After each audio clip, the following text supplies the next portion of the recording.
Content on this production is for entertainment and informational purposes only. It is not medical advice, nor is it intended to substitute medical treatment or diagnosis. Seek medical help if you believe that you are suffering from a mental illness or are a threat to yourself or others. By using any or all of the information provided, you do so at your own risk. Any application of the material is at the listener's discretion and is his or her sole responsibility.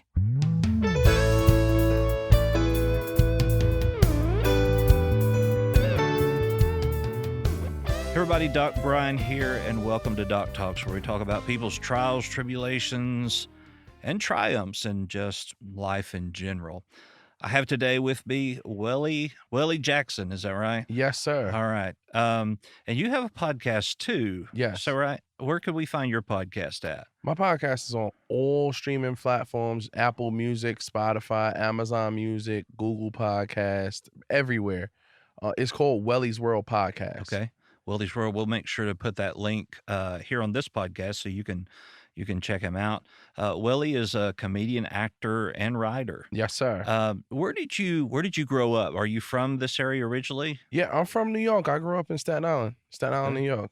All right, tell me about that, because I'm from Arkansas, and so I'm a foreign country here. Yes. Never been to New York, so tell me a little bit about your formative years of family, that kind of thing.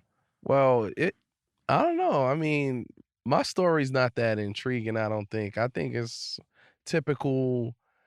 We grew up in the projects, like every rapper raps about. But honestly, my experience in the projects wasn't bad. I mean, we weren't poor. We just lived in buildings. Like it wasn't nothing crazy of that matter. Like, I mean, we went on vacation every year. We went to Disney World like for 15 years in a row. So it wasn't bad. I was the kid who grew up playing sports. Like if it wasn't school, it was sports. I said that wrong. I'm sorry. If it wasn't sports, it was school. I got you. Like my dad wasn't hearing anything other than sports. So that's how I grew up. I played basketball and baseball my whole life. It was sports 24. Anybody who knows me that's even seen me growing up, I had some sort of ball in my hand, and that was my childhood. Yeah. Well, as I say, some people are built for comfort and others for speed, and I'm obviously built for comfort. I didn't do all the sports kind of stuff. I jokingly say I played basketball until I figured out it was a running sport, and That is hilarious. we're done. So it's kind of we learn stuff through this, but I'm glad that I tried. I'm glad but it was not. And you can, I'm not the guy that's working out, any day a week, so, I'm going to the gym right after this. Good for you. Yeah, I'm going. I gotta go. And good for you. I gotta get back skinny again. I got a movie coming out. You do you. That's all I can say. You do you. So brothers, sisters? Yeah, I got one brother and two sisters. Okay. What do they do? One of my sisters is a kindergarten teacher. Okay. My other sister, she does like financial consultant. And my brother, he works at a juvenile detention center. Oh, wow. Yeah, that's what he does. Yeah, Okay. yeah. What was life growing up with your siblings? Was it just, I hate to use the word normal, but for us growing up, that's all we know. Right. But looking back, how was life growing up with your siblings? Was there, a lot of competition? Was there, family problems or situations that went on when you were younger? No, we had a nice little loving family. I mean, me and everybody in like all of my brothers and my siblings, we all played sports. It was sports. Like normally I could see how that can breed competition, but no, that wasn't the case. We just had fun. It was just fun nonstop. A lot of jokes, a lot of pranks. So what's the best prank that you remember pulling? Oh, that's easy. That's easy. I remember one time, it may or may not have been my birthday weekend. My cousin came to sleep over. So there's me, my two sisters, and my brother, and him. So he's going to kill me for this. So we was like, all right, cool. The first person that goes to sleep, we putting hot sauce in your mouth. All right? So my sisters are older. So my cousin thought he thought we was playing. Uh-huh. So all right, he went to sleep. Like he fell asleep like 10 minutes after we said that. It's like, oh, we can't let this shit slide. Right, right. So, we discussing like, all right, what if we do this and he actually likes hot sauce? So I'm like 6, Uh-huh. and so whatever. My dad's like, all right, cool. It's time for everybody to actually get in the bed, get out of the living room. But what he didn't know was one of my sisters confiscated the hot sauce already. We get in the bed, everybody's in their beds, and we put hot sauce in the corners of his mouth. And what I didn't know was one of my sisters also put it in his nose. Oh, I'm sure he could suffocate this way. yeah. I'm sure he could. But the yelling, ah, ah, ah, they trying to kill me. And then he found out it was hot sauce.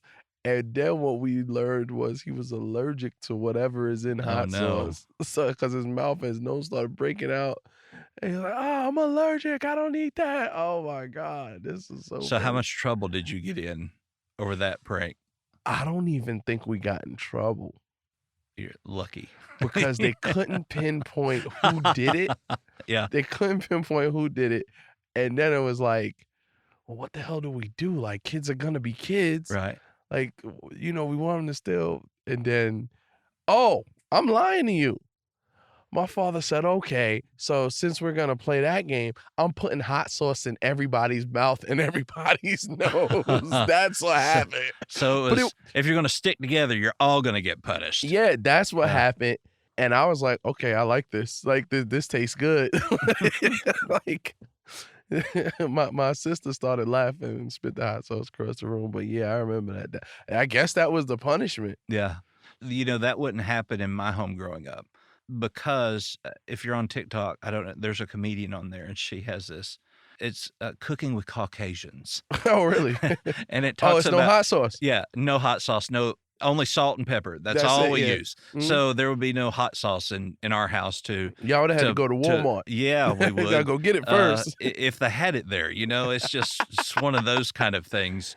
Yeah, practical jokes and things, even in a household of where, you have siblings that are really close and there's not a rivalry and not kind of competition, you can get away with those type of things. So what was your one sport that you would say was what you were the best at? I was the best at baseball. I was a lefty. I pitched. I played first base. Like, that was my thing. But I enjoyed playing basketball more. Like, I looked at baseball as like my relaxing activity. But I was way better at that than I was basketball. But basketball was just so much more fun. Like, it's nonstop. You know what I mean? Yeah, I've never understood, though, why you have to run the other end of the court to do the same thing. See, that was high school. When I got to high school and in college, I had an argument with my coach. I was a freshman. It was like the second practice. I said, no. You got this wrong. I signed up to play basketball, not run track. This looks a lot like track. Right. Because when, in training camp, there are no basketballs. They're like, all right, run the track till I say stop. And it's like, no. I don't do that. I'm in shape. I'm in basketball shape, not track shape. Right. And college was like, because when you come in college as a freshman, it's like it's like boot camp. They try to break you of all your bad habits. It's a whole new world. And and there was a lot of running. I'm like, I've never ran 6 miles before in my life. And then like college sports is different because they got analytics. And they're like, okay, you never ran 6 miles before, so how long have you played basketball? My whole life. And they're like, okay, well, during the course of a basketball game, you run 7 miles. So, therefore, you have ran 6 before. I'm like, oh, come on, but man. Not all at once. Right. There's somebody getting fouled. There's timeouts. But yeah. So, where did you go to college? I went to 2 colleges. Okay. I went to, I had to go to junior college first. I went to Manhattan Community College, then I went to Marist College. Okay. And did you have a degree, or were you Nah, not I able to still need finish? I still need 6 credits. Is that all? Just 6 Just credits? 6 credits. So what are you waiting for, man? I'm a comedian now. I don't need that shit. I make more money than the professors now. Shit. They stay my friends on Facebook. They be like, "Hey man, see everything's going well." I'm like, "Yup," because it was one professor who failed me, and I didn't know that if you fail a class in college, it counts against you until you pass it. Correct. Yeah, they didn't tell me nothing like that. And I'm like, why is my GPA so low? It's like, oh, that class that you failed 2 semesters ago is still it still counts again. Like, oh man. And the main reason why I failed, it was African American studies. I don't know if you noticed. I'm African American. You are. Yes. I didn't notice. So the thing was, the teacher was like the hottest chick I've ever seen in my life. I'm like, oh my God, I'm not even gonna buy the textbook. None of that. I'm gonna flirt my way to an A. And yeah, that failed miserably. And then the second time I took the class, she was like, what took you so long to take my class again? I was like, we could have been in a relationship. You were expecting me? Oh my God. And then the second time I took it, but that was my last semester in college. I was just like, college was fun for me because I enjoy learning at my speed. Right. But I didn't see how I could use college in what I just felt like Kanye said, oh, you graduated? Nah, I decided I was finished. That was it. I just said, right. Okay, we're done here. Right. Well, and then there are those people who, they squeeze 4 years of college into 5. Yeah. They spread it all out. But I do think this is an opportunity to mention that college isn't for everybody. No. And it's okay to not have a college degree. Especially nowadays, like these days, I think it's more beneficial to just take out a $40,000 loan and start your career at what you want to do. Mm-hmm. And yes, you're gonna fall. You're gonna reach those hardships anyway. At least now it's directly towards something you want. Right. Even if you don't know what you want, that's a good time to figure that out. Right. Because there are electricians and plumbers and HVAC workers that are making more money than people with a 4-year degree. And even in some cases, people with master's degrees. Right. And so I tell people all the time, do not fall into this social lie that you have to have a college degree. Right. It's not for everybody. There are people who should not even go to college. Yes. And then there are some majors that you should never go to college and major in. And Exactly. I'm like, why would the school even offer this that, degree knowing that you're not going to be able to do anything with it? Exactly. But that's because, not to cut you off, but college, when you go to college, I realized this firsthand. College is all about money. It's not about you learning anything. That's up to, hopefully you learn something while you give us your money. That's college in a nutshell. Because when you look at it, there's so many days off from school. It's like, I haven't learned shit. I've been here 3 years already. Mm-hmm. It's like we've had breaks on top of breaks on top of breaks. Like, and two, people in undergraduate programs are often there because they've gotten scholarships. Yes. Or not that it's a bad thing, but their mom and dad are financing it for them. Mm-hmm. And so they don't have any equity in it to really put themselves and apply themselves into knowing that, hey, this really is all about money. And now all of a sudden you've got a 4-year degree and you're $40,000 in debt. Yeah, my boy's going through that now. He said his degree cost him $80,000 and he hasn't used it once. I was like, damn. Yeah. So you've got an $80,000 piece of paper. Exactly. I was like, yo, you could have bought 2 good cars. Right. And then we could curse on here, Doc? You say whatever you want to say. All right, cool. I just wanted to be respectful because it's like, I want you to be real. That's what I'm gonna be honest. That's what I want. I'm gonna be honest. It's my boy. He's a virgin still, and he graduated. I said, "Wow, you went to college and you didn't get no pussy? Like, what the fuck were you doing? Like, you could have put $80,000 worth of pussy. Oh my God, it's crazy." How old is he? 26. I might need to get him on the podcast too, and and talk to him about. I think so. About all of this. I think you do. Yeah. So going to college, what was your major? Liberal arts and Spanish women.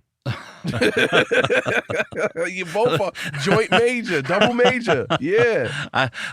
don't think that's how that works. That's what I studied up there, Yeah. man. What was there an emphasis within liberal arts that you were? That's where the Spanish women were.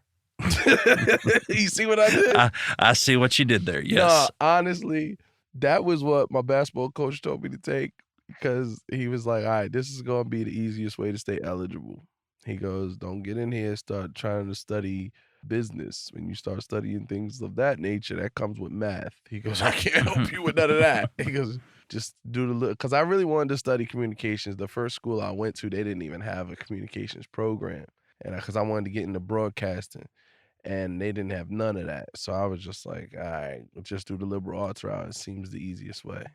You did that to stay playing basketball, Yeah. but did you have aspirations of like going NBA or something? Yeah. I thought I was going to the NBA, and then I met Chris Paul, and that Mhm. was it. That was it right there. I knew I Mhm. wasn't going to the NBA, Mhm. because like Chris Paul's not the tallest NBA player. He's actually he's 6'2", 6'3", so he's one of the smaller NBA players. He shook my hand, and his hand was double the size of mine, and I was like, oh, I'm never gonna make it, because we the same height.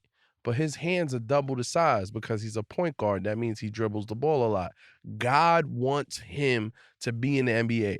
Me, I got to do something else. I got to Right. find, no matter how much I love basketball not going to love me the same. Like, his Right. hands are double the size of mine. He's Right. born to dribble basketballs. That was the day I knew that it was done for me. I'm going to ask you the typical psychologist talking to the guy sitting in the chair. Okay. Or on the couch, On the rather. couch. This is a nice couch, too. How did that make you feel when you had that moment of knowing that it wasn't going to happen? It was over.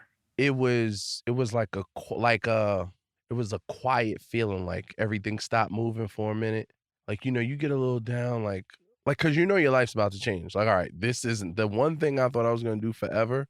I'm not. Clearly this is coming to an end shortly, because his hands are bigger. He can do things with the ball I will never be able to do.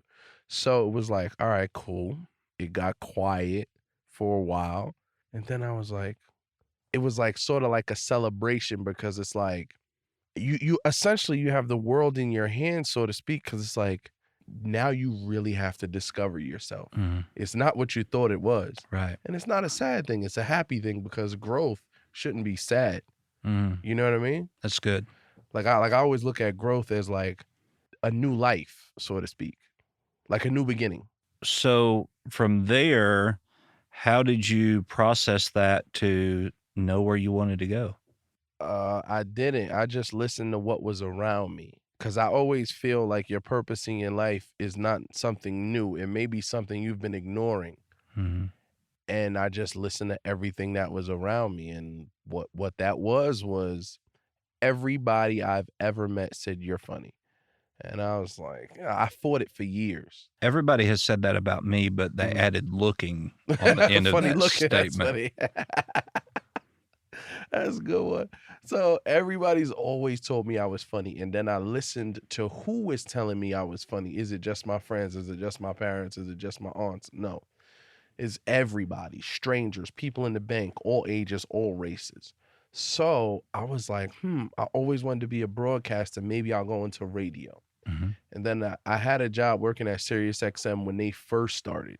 And then when they signed Howard Stern, a lot of people was losing their job because they paid them so much money. And then they was like, yeah, it's not looking good for y'all little hip hop station. But the station is still there. But I was like a college student with like I don't even want to call it an entry level position. It was the bottom. Mhm. So I was like, all right, it didn't deter me from radio. It just made me tap back in, like find my purpose more. Like, all right, people are saying I'm funny, but like, where? And then I kept listening. I knew a comedian, and he was like, you're funny, you should do comedy. And then I realized that's what people have been telling me my life, I should do comedy. And I was like, I'm funny, but I'm not stand-up comedian funny. And he was like, yes, you are. I'm like, I can't do that. First off, I'm shy. And he's like, Really? yeah. I'm shy. You just a cool dude, doc. Okay. So what it is I ended up putting it on him. I said, if you get me a show, I'll do a show and I'll prove to you that I'm not as good as you think I am. And he got me a show. My first show was with Andrew Schultz from the Brilliant Idiots podcast. Shout out to Andrew Schultz.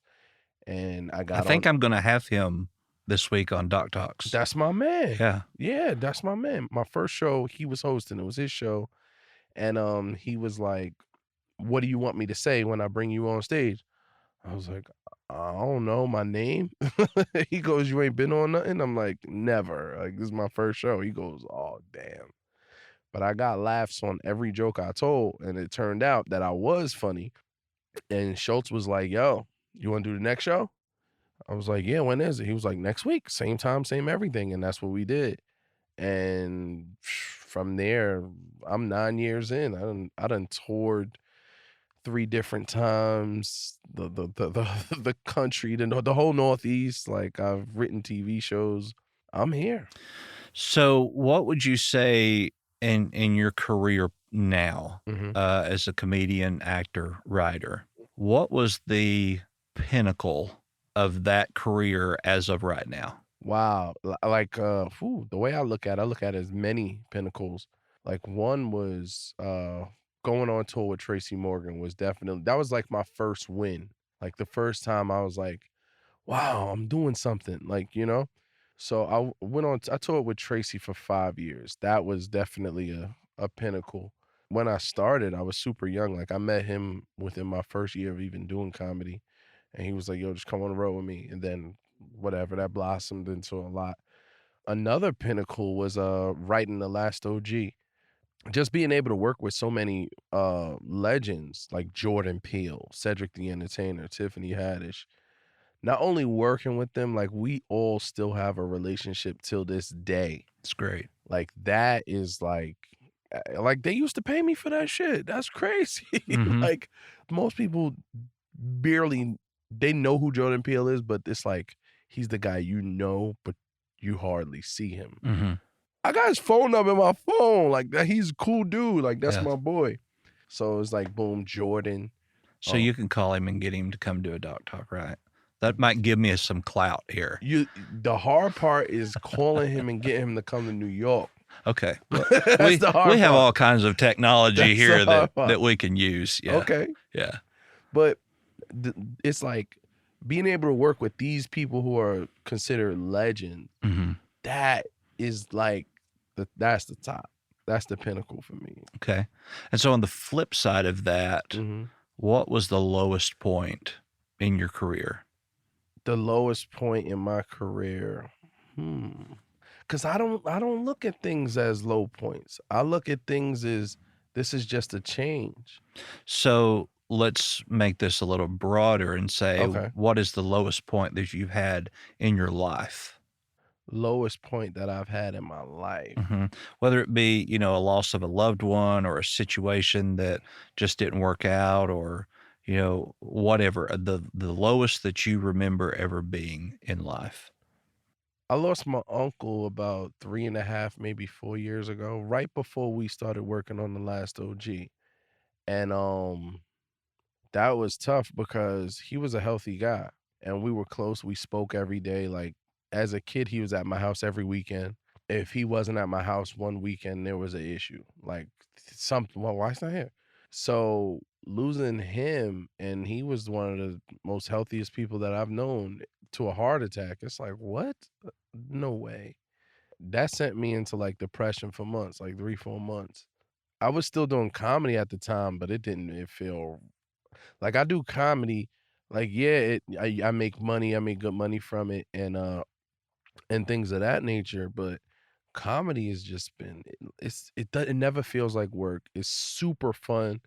But that period of time, it seemed like work. Like, oh, I gotta do this. Well, it's hard to try to make other people happy when you're not happy. Right. And that flows over into anything in life. Mhm. You can't make somebody happy in a relationship if you're not happy. If you're not even happy. Yeah. And so there comes a point in time where we kind of have to step back and Absolutely. reevaluate and Yes. say, okay, what is the primary issue right now? Right. And we need to realize, I think it's important for us to identify that it is okay to do that. Yeah. even if it means there will be a loss of income, even Exactly. even whatever it may be, because, and once again, I'm speaking from this chair to the couch that has all of the experience in this field.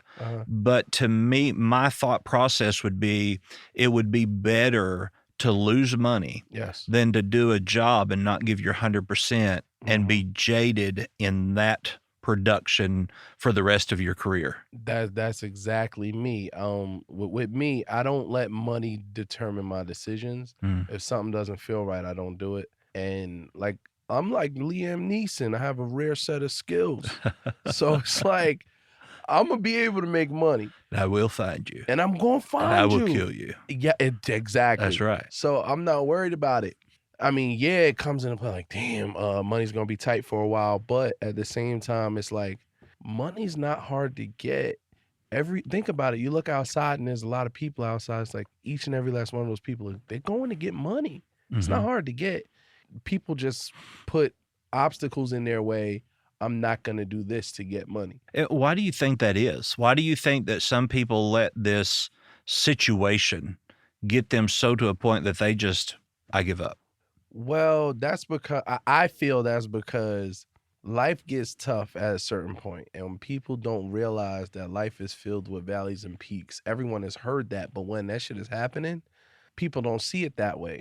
You know, people just look like, you know, it's raining today, but people tend to look at that as if it's only raining on them. Mm-hmm. So it's like, While yeah, the farmers are going, we needed this rain. yes, Yeah. yes, y'all. How you think all this everybody's vegan now? How you think y'all getting all this kale? You know what I mean? We gotta get this kale out here. So that's exactly what I think there should be something in the DSM about people who are vegans that's just not right. I probably just lost a lot of listeners by saying that. Vegan is a mental illness? I didn't say that. I seen you point to your I head. didn't say that. What my thought process was, how can you deny a pork chop? Listen, How can you deny a steak? Okay, we're gonna do this. Wait, hold up. Are you vegan? If I say I'm vegan, vegans will probably beat me up. Okay. But what I do is I hardly eat meat because I just do my research. When you do your research on what meat does to the human body, I guarantee you will not eat that. I don't care. That's the thing. I don't care. That's the thing. Pork tastes amazing. Yes, sir. Just do your research. You'll never eat that shit again. And I know you from Arkansas. I'm from Arkansas.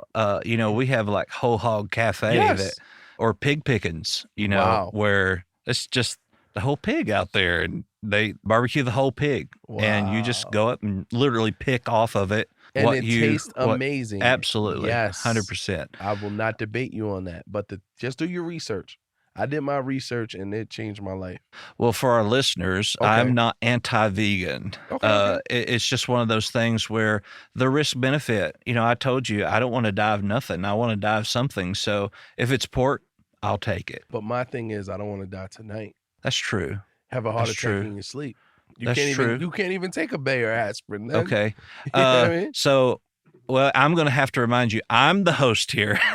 No, go ahead. I'm just saying. So, you know, but even in that, in our culture, sometimes we go to that comfort food. Definitely. Culture determines what you eat. I've realized that. Like, I'm black. Black people, we eat soul food. That is the worst shit known to man. And it's like, why do you think we're all dying of diabetes, heart disease? Like, yes, the food tastes amazing, but pork chops are not, collard greens are not supposed to have pork in them. Like, it's no longer good for you. You know what I mean? Or to be prepared with bacon grease. Exactly. You know, exactly. Which makes everything better. Of course it's going to taste great. Yeah. And you know, when we bring all of these aspects into mental health, now I cannot deny that diet has a lot to do with mental health. Absolutely. I'm so glad you said that. Ever since I go months without eating meat easily. Ever since I just paid attention to what I eat, I've been happier. I felt better. Like, I just feel more energized. Sure. But go ahead. And so even in the little things, for instance, caffeine, Yeah.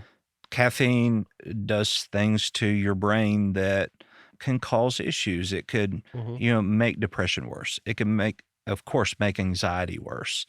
Just in the simple thing of drinking water, You you see what I know, got in my I hand? see it. I see it's not near big enough, No, it's but not. But I had yeah, 2 of them. that's a whole swaller, Yeah. as we say in Arkansas. That's a whole That's it. swaller of water. Mhm.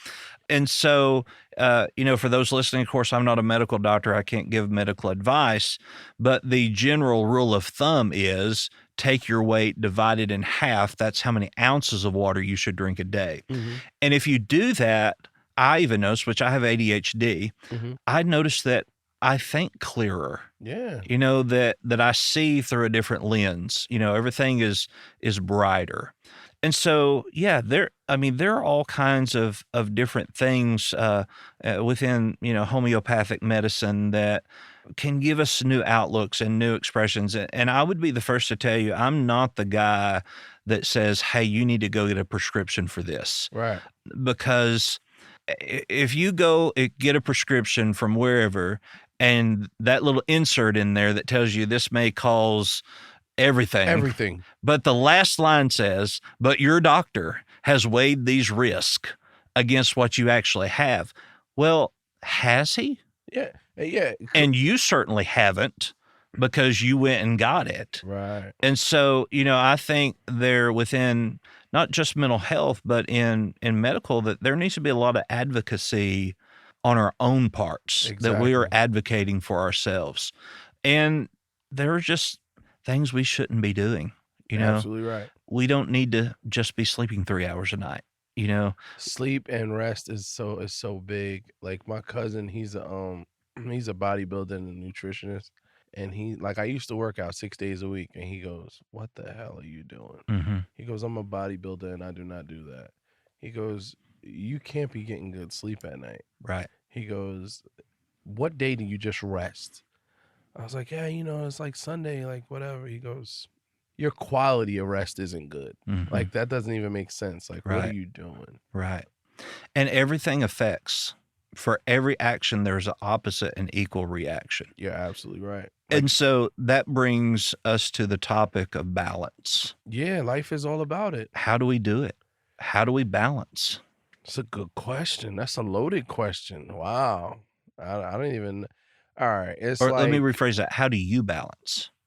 Maybe that's a harder question. I don't even know if I balance it. I mean, I balance my food, meaning if you're gonna go crazy and have a burger, you gotta have you can't do that the next couple of days. Like Mhm. it has to be a bunch of vegetables and fruit, water. So you can't have a Big Mac, breakfast, lunch, and dinner for 6 days? No, definitely not. You can't have a burger today for lunch and have pizza for dinner. You can't. 'Cause Oh, you can. Oh, you can, and I have done that. As you can see, I've done that. But you got to balance it out. You definitely need your water, your vegetables, your fruit, whatever. But my life consists of comedy, comedy, and arguments. Mm. There's no balance with me. I mean, I just pretty much do comedy. But And it takes two to argue. yeah, I know. And But arguments, women never admit they wrong, so there you go. well, that has a lot to do with biology and manly desires. I think, when it comes to arguing in a relationship, I often tell people that an argument is 90% tone and 10% content. You're absolutely right. And nobody and 10% content, like you say, because who's listening to somebody yelling at them? Like, Absolutely. Absolutely. What would your advice be to someone who is trying to get into comedy or being an actor or writer? What would your words of wisdom be to those people? it's simple. If you want to do comedy, you have to get on stage. There's no way around that. Yeah, you could do Instagram videos. That's a specific thing. That's a specific part of comedy. And a very limited audience. Yes, it is. But it's easier because you just need a phone. And if it's not funny, you just don't post it. Or you delete it after nobody likes it. Right. You get 3 likes and it's like, oh, I'm getting out of here. No. But to be a stand-up comedian, you definitely need to get on stage. You need to fall in love with getting on stage and writing new jokes. You need to fall in love with the process. And it's every single night. 7 days a week in the rain, in the snow, -3 degrees. The people are in these comedy clubs are packed, -5 degrees outside. So for stand up, you need to get on stage and fall in love with that. Just being around it. Like everything about stand up doesn't mean you need to be on stage every night. Sometimes you just need to be around comedy and get the juices flowing. Right. As far as acting, I would say definitely take acting class to start out. Like every actor that I have talked to, that's how they've started. That's how I started. Because you need to learn the ropes. Like my thing is, I just started a podcast, and I was supposed to do a podcast 3 years ago, but the reason I didn't do it then was because I need to learn everything before I jump into this. Because I'm so scared that I'm gonna be doing this the wrong way, Mm-hmm. and I know how hard it is to break bad habits. So for acting, most definitely start with an acting class. Yeah, that is the number one way to go, because all actors take acting class, even the famous ones, the rich ones. They just become rich and have the acting coach come to the house. They're not in the class. Right. And as far as writing, that's simple. Like you want to write TV shows, you want to write movies, very simple. Write something. Like you can't be a writer if you never wrote anything. Right. It's like write something, start somewhere and build on it. That's it. Write up a spec script for a TV show that already exists. Like you already know that show, so you don't even have to be creative yet. So write an episode. Right. Yeah. Write an episode of something that already exists. You already know the characters. You already know where this is going. But at this point, now you get used to writing, and then branch out from there. You could say, all right, cool. Let's take all of their characters out and let's put my characters in. Now you have something different. Now you're working with something. Right. You know what I mean? So that's how I would start those things. And I find it intriguing. Mm-hmm. I watch the Chicago series, Chicago Fire, Chicago Med, Chicago PD. Yeah, on I TV. auditioned for a bunch of those. Oh, did you? Yeah, I ain't get none of it. I'd have hired you. I appreciate I'd that. have hired you. I ain't get none of that. Well, you'd have been on all 3 shows. I just put you there. In watching those shows, Wolf Entertainment, I think is what Wolf Entertainment. Yeah, they cast it right down the block. Do they? Yeah. Well, maybe I need to run down there while That's I'm right here. down there to Chelsea Yeah. Piers. Yeah. I can't think of the psychiatrist's name on Chicago Med, but I know I could do a better job than him. But anyway, that's neither here nor there. But I saw an actual script of the television show for an episode of Chicago Fire. Right. And so I was intrigued, and I found that episode, and I watched the episode and followed the script. There's so much on a screen that's not in the script. That's not on the script, yeah. And so people have this idea that you've memorized lines, and but there is creative juices that are flowing even within the character. Yes. So I think on the outside looking in, people who want to be an actor need to realize that there's a lot more to it than just reading a script. Yeah, because if they wanted somebody to just read the lines, it wouldn't matter how good of an actor he was. Absolutely. So, and that's why it would be necessary. Well, I don't want to use the word necessary, but it would be extremely beneficial to have acting classes. Definitely. To understand the terminology, all of these things. But then, when you said things about making bad habits, I remember Psychology 101, Intro to Psych, my freshman year, and Dr. Reynolds said, everything that you know about psychology, forget it. That seems and I'm about like, right. What? Okay, because we have this false sense of what actually is going on. I have a TikTok page, TikTok account, I guess, not a page. It's weird, but I do weird psychology facts. I don't know how many times people have commented and said, you need to show us your license because that is not right. And I have said, go to the National Institute of Health. Here is the link. And they have found that what they have been taught all of their life is not right. And so people are so quick to jump, though, on the boat of, no, you're not right, because there are so many lies that we have been told Yes. our entire life. They tell you milk is good for you. Absolutely. And if milk was good, then cows would be skinny, Exactly. you know? And we can't argue that it's the grass or the hay that makes them fat, because then that would throw off all the plant-based. I never seen nobody who eats grass that's fat. There is that analogy is in a book called Sick, Fat, and Nearly Dead. If milk was good for you, then cows wouldn't be fat. Exactly. And so there are all of these things, though, that we have been taught to be absolute that just is not anywhere near the truth. You're absolutely right. Yeah. And like, it's a blatant lie, a lot of it. Like, okay, I remember, since we're talking about psych, I took a psych class, and the first thing the professor said was, if you want to remember something, say it 3 times. You'll never forget it. Your brain is like a file cabinet. But if you say it 7 times, it moves that information to the front of your brain. Is that true? Theoretically. Okay. Like, on the surface level, but not really. Right. Because I could say your name 3 times, walk into the kitchen in there, get water, and come back here and be, what was his name? Right, yeah. You know, but if I say it 7 times, I'm probably going to remember. So the 3 times isn't as near as, it's the repetitiveness of it. Okay. But in memory, it's a lot more with association. Right. So your name is Wellie. Well, one of my favorite comedians is British David Williams. And so Wellie Williams. And so that's how I associate things to remember with acronyms or with other people that I know. Yeah. But then there will be those people that I forget their name all the time because I don't have anything to associate them with. And so there is no exact science. There's it's kind of like the rule that is what is it? 7 or 8, but no more than 9.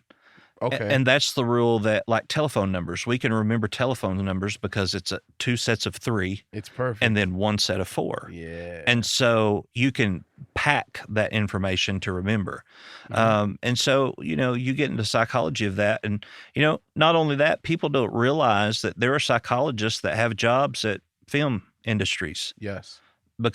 Not because they need the psychology of how to write to make sure that the scene is accurate, but that it is presented in a way that people will understand what is trying to be said and communicated. And, just subliminal advertising. There's all kinds of psychology in that. And so when we look at it at a whole, and one of my psychology facts just blew some people out of their mind. And that was, today's weird psychology fact is that in relation to psychology, there are no facts because it's all relative. That's deep, Doc. It's all relative. That is deep. You didn't even understand how deep that was. But none of this shit is true. No, but even in our everyday life, because it works for you doesn't mean that it's going to work for me. Yeah, that doesn't mean it even works. Because at the end of the day, that's how placebos work. It's like, this is nothing in this pill. It doesn't even lower high blood pressure, but I'm going to convince you of that and watch your blood pressure drop. Absolutely. If you can convince somebody, then you can make it work. And not to discount what I do is in psychotherapy, but if I can convince you that your anxiety is not real, you won't have anxiety anymore. In the same way of hypnotherapy, if you were to be hypnotized to believe that something wasn't what it is, you're not going to have that problem anymore. Then you just won't have that problem. You're absolutely right. The issue comes where you don't believe me. Right. You don't believe what I'm saying. That's it. You have that doubt and you question everything. So that's why your anxiety is through the roof. 100%. All right. So with that being said, why am I scared of heights? Why are you scared of heights? Well, that is kind of getting into the diagnoses of things. Okay. So we're gonna end this podcast here and go into Doc Talk's diagnosis, where we're going to talk about Wellie's fear of heights, and we're going to talk a little bit about some things that I've kind of picked up on through our talk that we need to talk about. Well, It'll be okay. My anxiety's through the roof. Anxiety is through the roof. So for those who are listening to this podcast, Wellie, tell us where they can find you, where they can find your podcast again. You could definitely find my podcast, Wellie's World Podcast, on all streaming platforms, Apple Podcasts, Spotify, Amazon Music, Google Podcasts, iHeartRadio app. It's called Wellie's World Podcast. Wellie's World Podcast, all streaming platforms, like every platform we're on there. It's a good time, man. We just have fun. We'll have you. We'll find you. Of course, I'm Doc Brian. You can find me at thedocbrian.com. And be kind to one another, love each other, and we will see you next time on Doc Talks.